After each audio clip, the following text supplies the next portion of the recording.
الحمد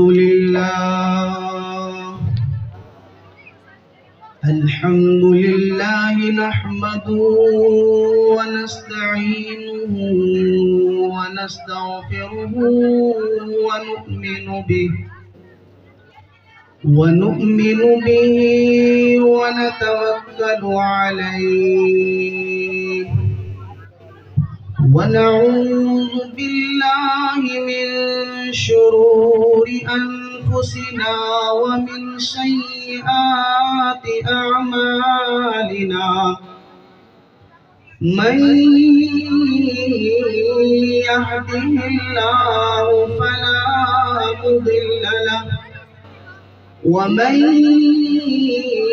يضلله فلا هادي له ونشهد أن لا إله وحده لا شريك له ونشهد أن سيدنا وسندنا ونبينا وهادينا ومرشدنا ومولانا محمدا عبده ورسوله أما بعد فأعوذ بالله السميع العليم من الشيطان الرجيم بسم الله الرحمن الرحيم محمد رسول الله والذين معه أشداء على الكفار رحماء بينهم. وقال الله تعالى في مقام آخر قل هل يستوي الذين يعلمون والذين لا يعلمون. وقال الله تعالى في مقام آخر إنما يخشى الله من عباده العلماء. صدق الله العظيم. وقال النبي صلى الله تعالى عليه وسلم إن العلماء ورثة الأنبياء. وقال النبي صلى الله تعالى عليه وسلم المرء مع من أحبه. صدق الله العظيم وصدق رسوله النبي الكريم ونحن على ذلك لمن الشاهدين والشاكرين والحمد لله رب العالمين.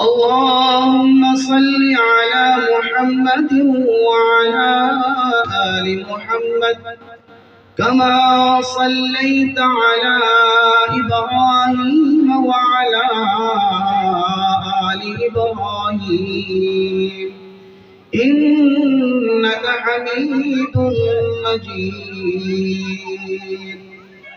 اللهم بارك على محمد وعلى آل محمد كما باركت على إبراهيم وعلى آل إبراهيم إنك حميد مجيد.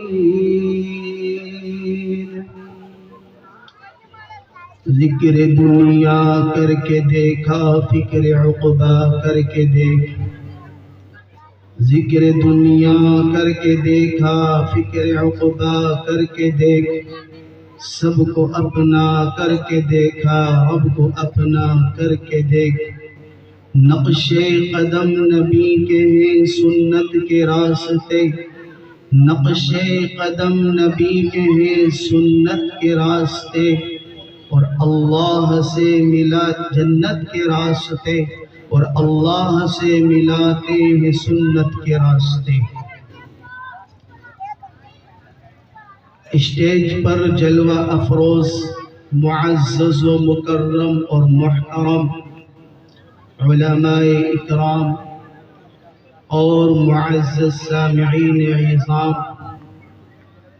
میں اس قابل تو نہیں ہوں کہ آپ جیسے ذی شعور باوقار شخصیتوں کے سامنے کچھ لب کشائی کر سکوں، لیکن میرے بڑے مشفق و مربی حافظ محمد تحسین صاحب اور ان سے بھی بڑے اور ہم سب کے بڑوں کے بڑے اور اس مدرسے کے بانی جناب حضرت مولانا محمد شوکت علی صاحب دامت برکاتہم العالیہ کا حکم ہوا، اس لیے بندہ ناچیز آپ کی خدمت عالیہ میں حاضر ہو گیا۔ دعا کیجئے اللہ تعالی مجھے صحیح بات کہنے کی، آپ کو سننے کی، اور جو باتیں کہی جائیں ان تمام باتوں پر ہم سبوں کو عمل کرنے کی توفیق نصیب فرمائے۔ گرامی قدر الفاظ تو بڑے اچھے استعمال کر سکتے ہیں، ہو سکتا ہے قرآن کریم کو اچھے انداز میں پڑھا جا سکتا ہے، لیکن اصل ہے عمل کرنا۔ اگر عمل ہے تو اللہ کے نزدیک تھوڑی بہت کمیاں اور خامیاں اس کو معاف کر کے اللہ قبول فرما لیتا ہے۔ اس لیے آپ سبھی حضرات سننے کی نیت سے آئے ہیں، سنیے اور اس پر عمل کیجئے، تبھی یہ ہمارا پروگرام سالانہ اجلاس جو نہ معلوم کتنے ایام سے اس کی تیاری میں انتظامیہ لگے ہوئے ہوں گے، آج الحمدللہ وہ گھڑی، وہ ساعت، وہ لمحہ آ چکا ہے کہ جس کے لیے رات اور دن، صبح اور شام مدرسے کی کمیٹی نے اور ذمہ داران نے دوڑ دھوپ کی، تاکہ آپ کے سامنے نئے انداز میں اور اچھے لب و لہجے میں قرآن کریم کو پیش کیا جا سکے، اور اس کے بعد نبی اکرم صلی اللہ تعالی علیہ وسلم کی شان اقدس میں نذرانہ عقیدت پیش کیا جا سکے، اور اس کے بعد پھر علماء ربانیین کو آپ کے سامنے پیش کیا جا سکے۔ اسٹیج پر بہت عزیز اور بہت ہی مکرم اور محترم جماعت بیٹھی ہوئی ہے، جن کی آج اہمیت ہم مسلمانوں کے دلوں کے اندر سے نکل گئی۔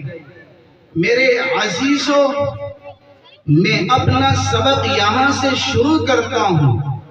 اسٹیج پر جلوہ افروز میرے بڑے کرم فرما اور ہم سب کے ایک فکر رکھنے والی جماعت جو موجود ہے، میں انہی کے واسطے سے، انہی کے حوالے سے آپ تک یہ پیغام پہنچانا چاہتا ہوں کہ جس جماعت سے تم نے منہ موڑا ہے، جس جماعت سے تم دور ہوتے چلے جا رہے ہو، اور جس جماعت سے تم بغض و عداوت اور نفرت رکھتے ہو، میرے آقا کا فرمان ہے، میرے اس نبی کا فرمان ہے، میرے اس مدنی کا فرمان ہے، اس عربی کا فرمان ہے، اس عبداللہ کے در یتیم کا فرمان ہے، اس آمینہ کے لب جگر کا فرمان ہے، اور اس عربی اور اس مدنی کا فرمان ہے کہ جس کے صدقے میں رب کائنات نے اس پوری کائنات کے نظام کو چلایا اور سجایا ہے۔ وہ فرماتے ہیں کہ ان العلماء ورثۃ الانبیاء، علماء جو ہیں وہ میرے وارثین، انبیاء کے وارثین ہیں، اور انبیاء کرام دھن اور دولت، زمین اور جائیداد نہیں چھوڑ کر کے جاتے، بلکہ وہ علم کی میراث کو چھوڑ کر کے جاتے ہیں۔ آئیے علماء کی فضیلت، علماء کی اہمیت، علماء کی قدر کانوں کے پردوں کو کھول کر کے سنیں، جو لیٹے ہوئے ہیں بیٹھ کر کے سنیں، جو سوئے ہوئے ہیں کھڑے ہو کر کے سنیں۔ میرے بھائیوں، اللہ کے نبی کا ارشاد کرامی ہے کہ جو عالم دین سے محبت کرتا ہے وہ اللہ کے نبی سے محبت کرتا ہے، جو عالم دین کی خدمت کرتا ہے وہ اللہ کے نبی کی خدمت کرتا ہے، جو عالم دین کی زیارت کرتا ہے۔ میں یہ نہیں کہہ سکتا کہ عالم دین کی زیارت علماء اللہ کے نبی کی زیارت کے برابر ہو سکتی ہے۔ میں یہ نہیں کہوں گا کہ جس نے علماء کی زیارت کی گویا اس نے اللہ کے نبی کی زیارت کی، نہیں، بلکہ جس نے علماء کی زیارت کی گویا کہ اس نے اللہ کے رسول صلی اللہ علیہ وسلم کی جیسے زیارت۔ حضرت امام مالک بن دینار رحمت اللہ علیہ فرماتے ہیں کہ آپ کے دور میں ایک دہریہ جو اللہ کے وجود کا انکار کرتا تھا، اللہ کے وجود کا قائل نہیں تھا، اور یوں کہتا تھا کہ انسان اپنے کام کا خود خالق ہے، انسان اپنے کام کا خود مالک ہے، لیکن ہمارا عقیدہ، ہمارا ایمان اور یقین یہ ہے کہ بغیر اللہ کے حکم کے کوئی کچھ نہیں کر سکتا، اسی کی مرضی سے تمام چیزیں دنیا کے اندر، آسمانوں کے اندر ہوتی ہیں، اگر اللہ کا حکم نہ ہو تو کوئی کچھ نہیں کر سکتا۔ حضرت امام مالک بن دینار رحمت اللہ علیہ فرمانے لگے کہ او نالائق، او بدبخت، اللہ کا وجود ہے، اللہ کے وجود کے بغیر کوئی چیز وجود میں نہیں آ سکتی۔ هو الاول والآخر والظاہر والباطن، اللہ ہی اول ہے، اللہ ہی ظاہر ہے، اللہ ہی باطن ہے، اللہ ہی آخر ہے۔ تمام کائنات کے اندر ایک صرف واحد بادشاہ کا حکم چلتا ہے جس کو ہم اللہ کے نام سے جانتے ہیں، اللہ رب العزت کا وجود ہے۔ حضرت امام مالک بن دینار رحمت اللہ علیہ فرمانے لگے، او نالائق، او بدبخت، او بد نصیب، تجھے معلوم نہیں کہ اللہ کا وجود ہے، تجھے پیدا کرنے والا اللہ ہے، زندگی دینے والا اللہ ہے، موت دینے والا اللہ ہے، بیماری دینے والا اللہ ہے، شفا دینے والا اللہ ہے، رزق دینے والا اللہ ہے، کمزوری دینے والا اللہ ہے، اللہ کے بغیر کوئی کچھ نہیں کر سکتا۔ حضرت امام مالک بن دینار رحمت اللہ علیہ سمجھا رہے ہیں، اس کی سمجھ میں نہیں آ رہا۔ پھر آپ نے فرمایا کہ بھائی جب تیری بات سمجھ میں نہیں آ رہی ہے، میں اور آپ ایک کام کرتے ہیں۔ اس نے کہا کیا؟ کہا کہ ہم دونوں اپنا ہاتھ آگ کے اندر ڈالتے ہیں۔ سن لو چودھریوں، سن لو، او مولویوں سن لو، او حافظوں قاریوں سن لو، او زمینداروں سن لو، او تاولی کے رہنے والوں سن لو، او مونچھوں میں آٹا دینے والوں سن لو، او سیاست دانوں سن لو، او بڑی بڑی گاڑیوں میں گھومنے والوں سن لو، بلڈنگوں کے اندر رہنے والوں سن لو۔ آج یہ ناچیز آپ کو ایک پیغام دے کر کے جاتا ہے، جو اس جماعت سے محبت کرے گا، جو اس جماعت سے تعلق رکھے گا، جو اس جماعت کی خدمت کرے گا، جو اس جماعت سے منسلک رہے گا، میرے رب کا فرمان ہے، میرے آقا نے فرمایا اس کا دنیا میں کوئی پال پیدا نہیں کر سکتا، آخرت میں اس کی کامیابی، دنیا میں اس کی کامیابی۔ میں آپ کو سناتا ہوں، امام مالک بن دینار رحمت اللہ علیہ نے جب کہا کہ ہم دونوں اپنا ہاتھ آگ میں ڈالتے ہیں، اس اللہ کے وجود کے قائل نہ ہونے والے نے اصرار کو یقین کر لیا کہ چلو دونوں ہاتھ آگ میں ڈالتے ہیں۔ حضرت امام مالک بن دینار رحمت اللہ علیہ نے آگ میں ہاتھ ڈالا، اس دہریے نے آگ میں ہاتھ ڈالا، دونوں نے آگ میں ہاتھ ڈال کر نکال لیا، لیکن دونوں کا ہاتھ نہیں جلا۔ او سن لو، او بڑی بڑی کرسیوں پر بیٹھنے والوں سن لو، او سیاست کے میدانوں میں بڑے بڑے القاب سے جانے والوں سن لو، میرے آقا نے کیا فرمایا؟ اس واقعے سے ہمیں سبق لینا چاہیے۔ امام مالک بن دینار رحمت اللہ علیہ نے جب آگ میں سے ہاتھ باہر نکالا، اس دہریے نے آگ سے ہاتھ باہر نکالا، دونوں کا ہاتھ نہیں جلا۔ حضرت امام مالک بن دینار رحمت اللہ علیہ کو ڈر ہوا، خوف ہوا، کئی دنیا والے یہ نہ سمجھ لے کہ یہ مولوی ہو کر جھوٹ بولتا ہے، یہ امام ہو کر جھوٹ بولتا ہے، یہ اللہ کے نبی کا وارث ہے، جھوٹ بولتا ہے، اور اس کا عمل سچا نہ ہو جائے۔ اللہ کی بارگاہ میں مناجات کر دی، او میرے ربا، او میرے مالک و خالق، او مجھے پیدا کرنے والے، او میرے والدین کو پیدا کرنے والے، او پوری اس کائنات کو بنانے اور سجانے والے، میں مانتا ہوں کہ ایک واحد لا شریک لہ ہے، تو ہی اللہ ہے، تو نے ہی پیدا کیا، میں آپ کے وجود کا قائل ہوں، میں آپ کو مانتا ہوں، میرا ہاتھ نہیں جلا، سمجھ میں آیا، لیکن ربا یہ تو آپ کو نہیں مانتا، یہ آپ کے وجود کا انکار کرتا ہے، اس کا ہاتھ نہیں جلا، سمجھ میں آیا۔ اور چودھریوں سن لو، اور علویوں سن لو، اور عباسیوں سن لو، اور پارٹی میں رہنے والوں سن لو، اور آئیسیوں میں بیٹھنے والوں سن لو، اور گاڑیوں میں گھومنے والے سن لو، اور کلب کے کپڑے پہننے والوں سن لو، خدا کی قسم، رب اکبر کی قسم، اللہ کی طرف سے آواز آئی، او مالک بن دینار، او میرے نیک برگزیدہ بندے، او میرے نبی کے وارث، میں اس کا ہاتھ کیسے جلا دیتا؟ مجھے میری کبریائی کی قسم، مجھے میری عزت کی قسم، مجھے میرے جلال کی قسم، میں اس کا ہاتھ نہیں جلا سکتا۔ حضرت نے پوچھا کیوں؟ یا اللہ کیوں نہیں جلا سکتے؟ اللہ نے اپنے نبی کے وارث کی شان کو بڑھایا اور یوں کہا کہ میں اس لیے نہیں جلا سکتا کہ اس کا ہاتھ تیرے ہاتھ کے ساتھ تھا۔ سمجھ میں آئی؟ کوئی سیاست لیڈر آ جائے، ایم پی ایم ایل آ جائے، لوگ ایسے دوڑتے ہیں جیسے شیر کو دیکھ کر کے ہرن دوڑتا ہے۔ میری دوستی ہو جائے، ان بزرگوں سے دوستی کرو، ان بزرگوں سے محبت کرو، ان علماء سے تعلق رکھو۔ میرے بھائیوں، جب تک علماء کا اور امت کا تعلق رہا، علماء عوام الناس، امت صراط مستقیم پر رہی، لیکن جب علماء کا اور امت کا تعلق کٹ گیا تو امت گمراہی کے بہانے پر دوڑی ہوئی جاتی۔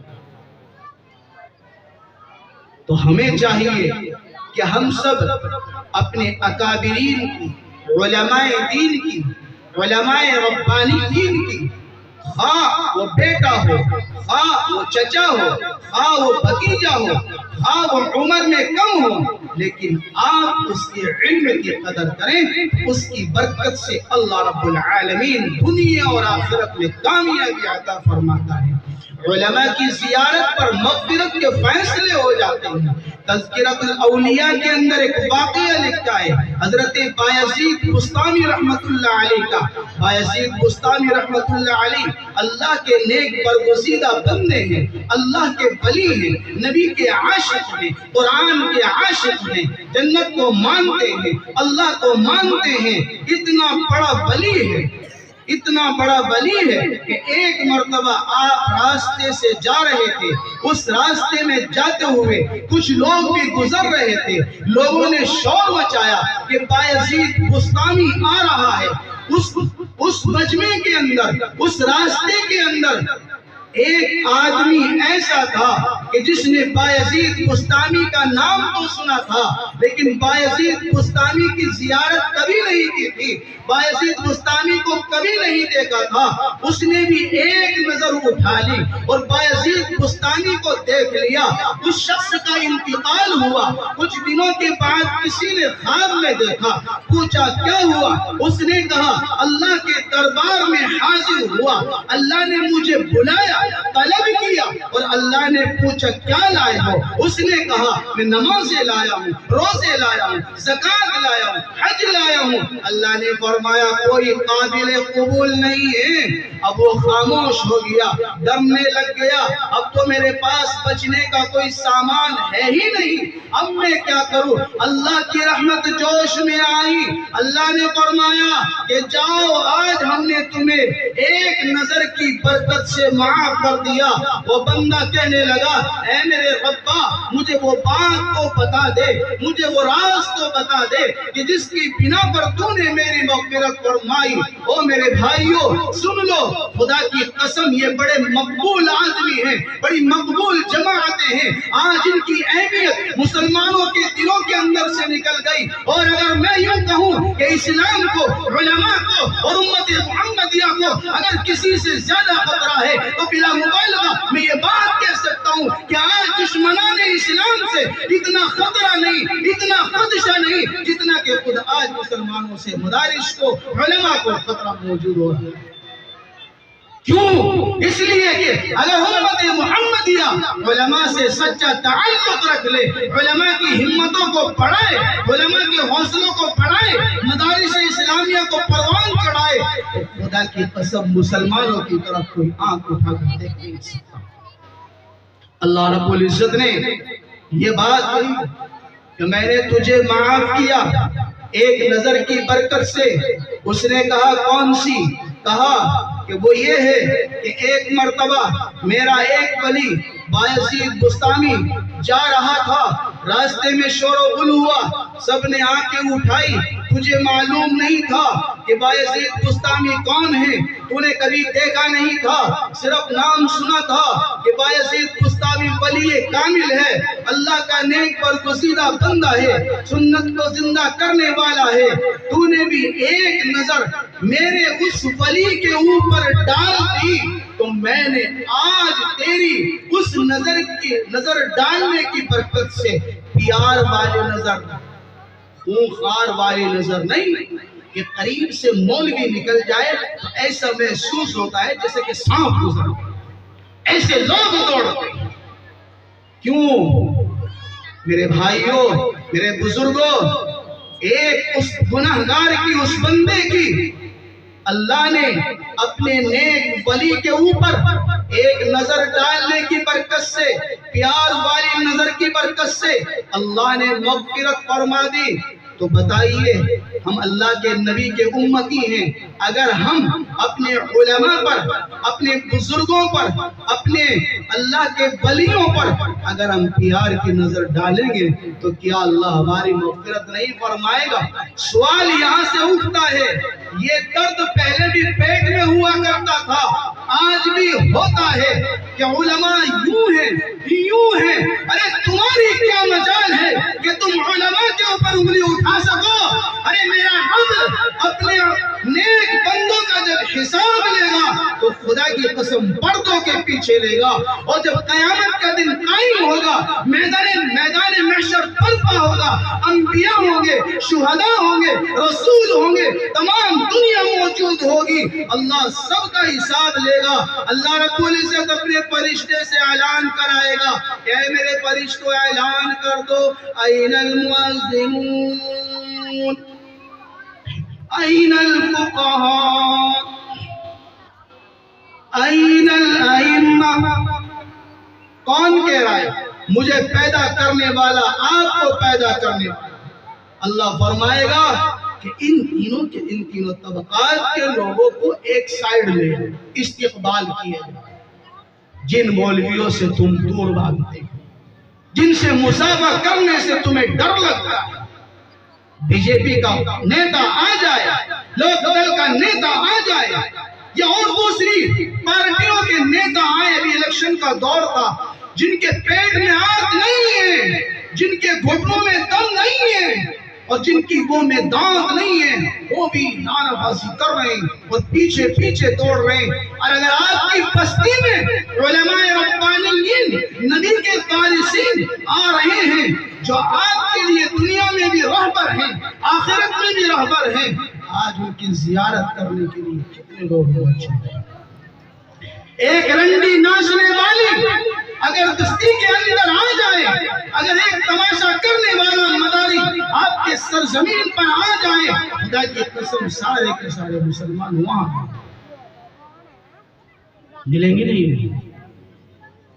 میرے بھائیوں، جب اللہ رب العزت ان طبقات کی قدر کر رہا ہے، ان کی عزت کر رہا ہے، تو ہمارے لیے بھی ضروری ہے کہ ہم ان کا احترام کریں، ان کا اکرام کریں، ان سے محبت کریں۔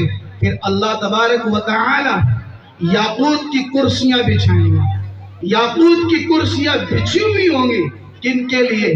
ان مولویوں کے لیے جو آج ٹوٹی ہوئی چٹائیوں پر بیٹھ کر قرآن کریم کا درس دیتے ہیں، ان علماء کے لیے جو ٹوٹی ہوئی چٹائیوں پر بیٹھ کر درس حدیث دیتے ہیں، ان مولویوں کے لیے کہ جو آج امت محمدیہ کو اللہ کا پیغام اور اللہ کے نبی کا پیغام سناتے ہیں۔ اللہ رب العزت فرمائے گا مولویوں، حافظوں، قاریوں، مؤذنوں، مسجد کے ائمہ حضرات سارے کے سارے ادھر آ جائیں، کرسیاں لگی ہوئی ہیں اور سارے کے سارے بیٹھ جائیں۔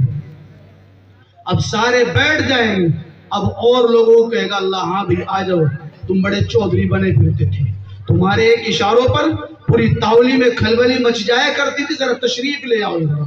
اب وہ تشریف لائیں گے، اللہ فرمائے گا ذرا حساب دینا شروع کر دیا۔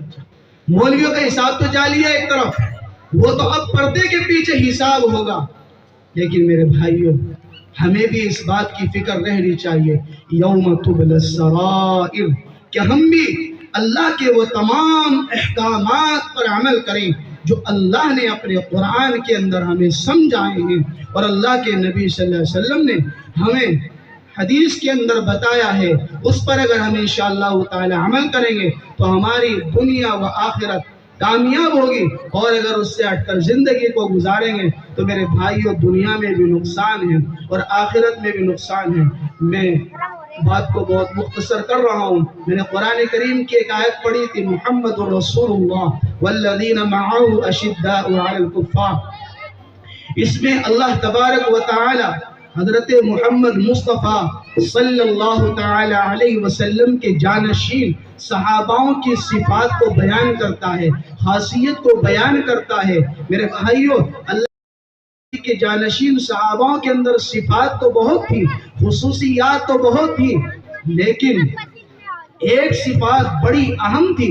اگر ایک بھی صفات ہمارے اندر آ جائے تو خدا کی قسم دنیا کی حکومت سر کے بل ہمارے قدموں میں آ جائے۔ وہ صفات کیا تھی؟ وہ صفات یہ تھی کہ اللہ کے رسول صلی اللہ علیہ وسلم نے احادیث مبارکہ میں بتایا ہے، اور اللہ نے قرآن کریم کے اندر ارشاد فرمایا ہے اشداء علی الکفار، کہ وہ کون؟ اللہ کے نبی کے صحابی کفاروں پر ٹوٹ پڑتے تھے، کھچے رہتے تھے، ان کے اوپر دن دناتے رہتے تھے۔ کون سے کافروں پر؟ جو کافر اسلام کے دشمن تھے، جو کافر مدارس اسلامیہ کے دشمن تھے، جو اللہ کی توحید کے دشمن تھے، جو اللہ کے قرآن کے دشمن تھے، اللہ کے نبی کے دشمن تھے، ان کافروں پر صحابہ کرام سخت رہا کرتے تھے۔ لیکن میرے بھائیوں، ذہنوں کے اندر یہ بات بٹھا لیجئے کہ میرے آقا نے صحابوں کی تربیت ایسے نہیں فرمائی جیسا کہ آج ہماری تربیت ہوتی ہے۔ صحابوں کی تربیت اللہ کے نبی نے ایسی فرمائی ہے کہ چاہے وہ مسلمان ہو، اغیار ہو، برادر وطن ہو، دشمنان اسلام ہو، کسی کو ستانا نہیں۔ جب اللہ کے رسول صلی اللہ علیہ وسلم کسی لشکر کو روانہ کیا کرتے تھے اور اس لشکر کا امیر کبھی کوئی بنتا، کبھی کوئی بنتا، کبھی معاذ ابن جبل، کبھی زید بن حارثہ بنایا کرتے، تو اللہ کے رسول صلی اللہ علیہ وسلم ان کو ہدایت کرتے، ان کو تلقین کرتے تھے، ان کو نصیحت کرتے تھے۔ معاذ ابن جبل، جس علاقے میں تم جاؤ، جس خطے میں تم جاؤ، جس علاقے کی سرزمین پر تم جاؤ، وہاں کے ضعیفوں کو، وہاں کی عورتوں کو، وہاں کے بچوں کے اوپر ظلم نہ کرنا، ان کی آبرو سے نہ کھیلنا، ان کے اوپر ظلم و ستم کے پہاڑ نہ توڑنا۔ میرے بھائیوں، جس نبی کے امتی ہیں اور جس نبی کی امت میں آنے کے لیے تمام انبیاءوں نے دعائیں مانگی ہے، اور جس نبی نے رو رو کر اس امت کے لیے دعائیں مانگی ہیں، میدان عرفات میں 3.5 گھنٹے تک مسلسل اس امت کے لیے دعائیں مانگی ہے۔ میرے بھائیوں، اس امت کی، اس نبی کی یہ تعلیم نہیں ہے جو آج مسلمانوں کے اندر ہے۔ آگے اللہ نے فرمایا رحماء بینہم، کہ وہ اپنوں پر شفقت کرتے، محبت کرتے، اپنوں کا خیال کرتے۔ لیکن آج اس کا برعکس ہو رہا ہے، اپنوں کے اوپر چڑھ جاتے ہیں اور غیروں سے ہاتھ جوڑ کر نکل جاتے ہیں۔ وہ پھر کہتے ہیں کہ جی حکومت ان کی، سب کچھ ان کا، کیا کر سکتے ہیں۔ میرے بھائیوں، نہیں، اگر تم ایک لمحے کے لیے توپ کے دہانوں کے سامنے کھڑے ہو جائیں اور تمہیں یہ یقین ہو جائے کہ توپ کے اندر سے گولے نکلنے والے ہیں، اور تم ہتھیاروں کے سامنے کھڑے ہو اور اس میں سے گولیاں نکلنے والی ہو، اور تم نیزوں کی چھاؤں کے اندر ہو، ایک لمحے کے لیے بھی نہیں سوچنا کہ بغیر اللہ کے حکم کے کوئی کچھ کر سکتا ہے۔ یہ مسلمان کا یقین ہونا چاہیے۔ لیکن میرے بھائیوں، یہ یقین کب پیدا ہوگا؟ یہ یقین تب پیدا ہوگا جب ہم اللہ کے رسول صلی اللہ علیہ وسلم کی لائی ہوئی تعلیم پر عمل کریں گے، اللہ کے نبی کی بات کو سمجھیں گے اور مانیں گے، تو انشاءاللہ تعالی پھر ہمارا یقین بن جائے گا، اور جب یقین بن جائے گا تو ہر کام آسان ہو جائے گا۔ ایک مرتبہ اللہ کے رسول صلی اللہ علیہ وسلم بیٹھے ہوئے تھے، میں بس یہ بات بتا کر کے ختم کر رہا ہوں، بڑی غور و خوض کے ساتھ سنیں میرے بھائیوں، میرے بزرگوں، اور میرے بڑے اور مشفق و مربی جتنی بھی اسٹیج پر جلوہ افروز علماء اکرام ہیں، یہ ہم سب کے لیے ہدایت ہے، ہم سب کے لیے سبق ہے۔ اللہ کا قانون، اللہ کا اصول سب کے لیے ایک ہے۔ ایک مرتبہ اللہ کے رسول صلی اللہ علیہ وسلم بیٹھے ہوئے تھے، اللہ کے نبی کی خدمت عالیہ میں ایک بدو آیا اور آ کر اللہ کے نبی سے عرض کیا، یا نبی اللہ، میرے پاس سواری نہیں ہے، آپ میری سواری کا انتظام فرما دیجئے تاکہ میں اپنے قبیلے والوں سے جا کر کے مل جاؤں۔ اللہ کے رسول صلی اللہ علیہ وسلم نے اپنے جانشین صحاباؤں کو مخاطب کیا اور ان کی طرف دیکھا اور ارشاد فرمایا، اور میرے جانشین صحاباؤں، وہ اللہ کو ماننے والوں، اللہ کے قرآن کو ماننے والوں، اللہ کی توحید پر یقین رکھنے والوں، کون ہے اس مجمع عام کے اندر، کون ہے اس مجلس کے اندر، کون ہے اس محفل کے اندر جو اللہ کے لیے، اللہ کے رسول کو آج ایک سواری عطا کرے؟ ایک صحابی کھڑے ہوئے اور اپنی سواری اللہ کے نبی کی خدمت عالیہ میں پیش کر دی۔ اب وہی صحابی چلے گئے، اب اس نے عرض کیا پھر دوبارہ، یا نبی اللہ، میرے پاس کپڑا نہیں ہے، آپ کپڑے کا انتظام فرما دیجئے۔ او امتیو، او نبی کے ماننے والوں، نبی کے دیوانوں، نبی کے مستانوں، نبی کے چاہنے والوں، او اللہ اللہ کی صدائے لگانے والوں، او تسبیحات کے پڑھنے والوں، سنو یہ اللہ کے نبی کا فرمان سنو، اللہ کے نبی کے صحابی کا تماشا دیکھو، ان کی ادائیں دیکھو، ان کی کردار کو دیکھو۔ اللہ کے نبی نے اپنے صحابہ کو مخاطب کیا، ارشاد فرمایا کون ہے اس مجمع عام کے اندر، کون ہے اس محفل کے اندر جو اللہ کے لیے اللہ کے رسول کو آج کپڑا عنایت کرے۔ ایک صحابی کھڑے ہوئے اللہ کی محبت میں، اللہ کے رسول کی محبت میں اپنا ایک کپڑا اللہ کے نبی کو عطا کر دیا۔ اللہ کے رسول صلی اللہ علیہ وسلم نے وہ کپڑا لے کر اس بدو کو دے دیا۔ 2 سوال پورے ہو گئے، تیسرا سوال کیا، پھر کہنے لگا یا نبی اللہ میں نے کھانا بھی نہیں کھایا ہے، کھانے کا انتظام فرما دیجئے۔ ایک ہی مجلس میں اگر کوئی 3 سوال کر لے، کسی کے پاس کوئی سفیر چلا جائے، کوئی سائل چلا جائے، کوئی مولوی چلا جائے تو ماتھے پر سلوٹیں آ جاتی ہیں، آ گیا بھائی، پریشان کرنے آ گیا بھائی۔ لیکن بیچارے مولوی بھی اتنے باعزت ہوتے کہ وہ پیچھا نہیں چھوڑتے، چلو کہاں جاؤ گے، مرتے دم تک پیچھا نہیں چھوڑتے۔ میرے بھائیوں اگر ماتھے میں سلوٹ دینے کا عذاب کا پتہ چل جائے تو ماتھے میں سلوٹ ڈالنا بھول جاؤ۔ اللہ کے رسول صلی اللہ علیہ وسلم نے جب یہ تیسرا سوال کیا اپنے صحاباؤں کو تو راوی لکھتا ہے خدا کی قسم کہ 350 صحابی کا مجمع موجود ہے، لیکن کوئی ایک صحابی کھڑا نہیں ہوا، ایک صحابی کھڑا نہیں ہوا، آپ خاموش ہو۔ 3 مرتبہ آپ نے سوال کیا لیکن تینوں مرتبہ آپ خاموش ہو۔ اس مجمع کے اندر سے ایک صحابی نکلے جن کو میں اور آپ بلکہ پوری دنیا حضرت سلمان فارسی رضی اللہ تعالیٰ عنہ کے نام سے جانتے ہیں۔ وہ کھڑے ہوئے اور انہوں نے اس بدو کا ہاتھ پکڑا اور اس مجمع سے باہر لائے، مجمع سے باہر لا کر یوں کہنے